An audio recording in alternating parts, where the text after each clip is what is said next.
यानी क्या बकवास कर रहे थे। लग रहा था जो कुछ उनके घर में हो रहा है उस सब के जिम्मेदार हम दोनों हैं। पहले भी जो कुछ हुआ उसका जिम्मेदार उन लोगों ने हमें ठहराया। अब सईद के दिमाग का क्या कर सकते हैं? पता नहीं खाला जी और मेरी दुआ की क्या हालत होगी। मुझे यकीन है वो दोनों इस शादी पे बिल्कुल तैयार नहीं होंगे और सईद भाई जबरदस्ती उन्हें मजबूर कर रहे होंगे। सईद ने खाला जी का फोन लेके अपने पास रख लिया है, जिससे बात साबित होती है वो नहीं चाहता कि खाला जी से कोई भी कांटेक्ट करे। फरमान प्लीज मैं आपके आगे हाथ जोड़ती हूँ, इस शादी को रुकवा दें। अस्मत तुम मुझे बताओ मैं क्या करूं? मैं चाहता तो हूं कि इस जुल्म के खिलाफ उसके हाथ रोकूं, लेकिन मुझे कोई हल नजर नहीं आ रहा। तो फिर वो दोस्त जिसे आपको कॉल की थी वो भी तो सईद भाई को जानता है, उससे कहीं वो ही समझाए इन्हें। नहीं अस्मत, उसने भी मुझसे यही कहा है। मैंने बहुत समझाया सईद को, बहुत ज्यादा, लेकिन उसने मेरी बात नहीं मानी। वो अभी भी जिद पे अड़ा हुआ है।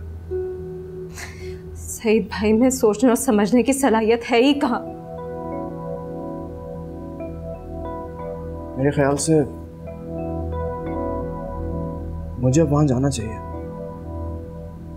क्योंकि देखो अस्मत इस तरह से उनको अकेला नहीं छोड़ा जा सकता। और मुझे पहले इस बात का बहुत अफसोस है कि हमने उनकी तरफ से अपनी आंखें फेर ली।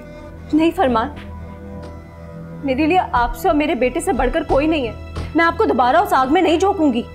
अच्छा मेरी बात सुनो, देखो उनको इस तरह से नहीं छोड़ सकते हैं, और अगर मैं आज निकला ना तो निकाह तक वहां पहुंच जाऊंगा। नहीं फरमान, हरगिज नहीं।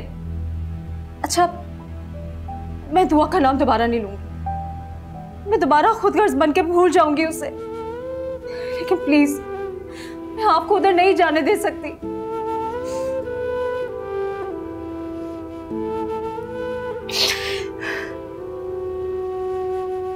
क्या जरूरत थी इतना हजारों खर्च करने की? हम रोकते ही रह गए ना सईद को, लेकिन बाज नहीं आया। टैक्सी मंगा ली। वो क्या समझ रहा था कि उसकी माँ और बेटी इसी इंतजार में बैठी होंगी कि सईद टैक्सी लेकर आए, उसमें बैठे और यहाँ पे आ जाए। अमजद को आग लगी हुई थी, वही बार बार उकसाया जा रहा था। बस रहने दो मारो, सईद को भी एक पल का चैन नहीं था।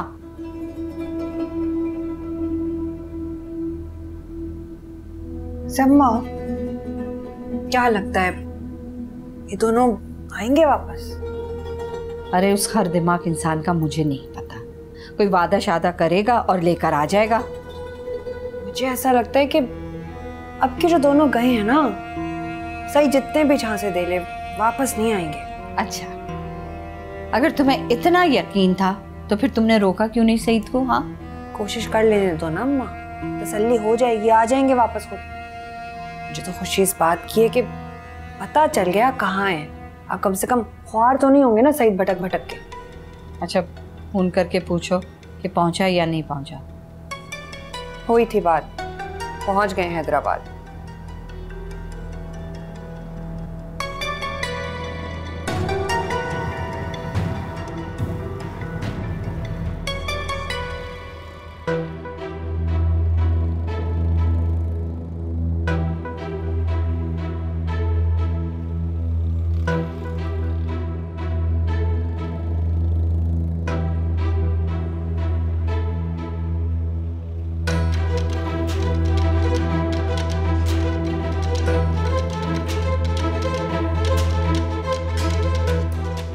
क्या हुआ है तुम्हें?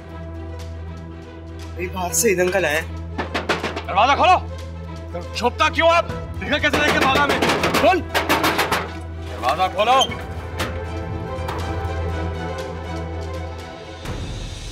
आपकी हिम्मत कैसे हुई यहाँ आने की? अम्मा कहाँ है? बुलाओ दुआ और अम्मा को। होश में तो हैं आप, वो यहाँ क्यों होंगी? अस्मत ये ड्रामे मत करो मेरे साथ। मैं जानता हूँ वो यही आई है और उन्हें लिए बगैर मैं यहाँ से नहीं जाऊंगा। तमीज से बात करो। और कौन हो तुम? मैं कौन हूँ इनसे पूछ लो, और अगर ये ना बताए ना तो फिर इससे पूछ लो जिसका रंग उड़ा हुआ है। मुझे किसी से पूछने की जरूरत नहीं है। मेरे घर में जबरदस्ती घुसने का मतलब जानते हो तुम? आप फोन करें पुलिस को, जल्दी से करें। शहजाद रुको। अब जा, रुक जा भाई, रुक जा। बेहतर यही कि तुम हमारे मामले से दूर रहो और ये फोन अंदर रखो। अस्मत भाभी, कौन है ये लोग? वही घटिया लोग हैं जिनकी वजह से हमें सब कुछ छोड़ के यहाँ आना पड़ा।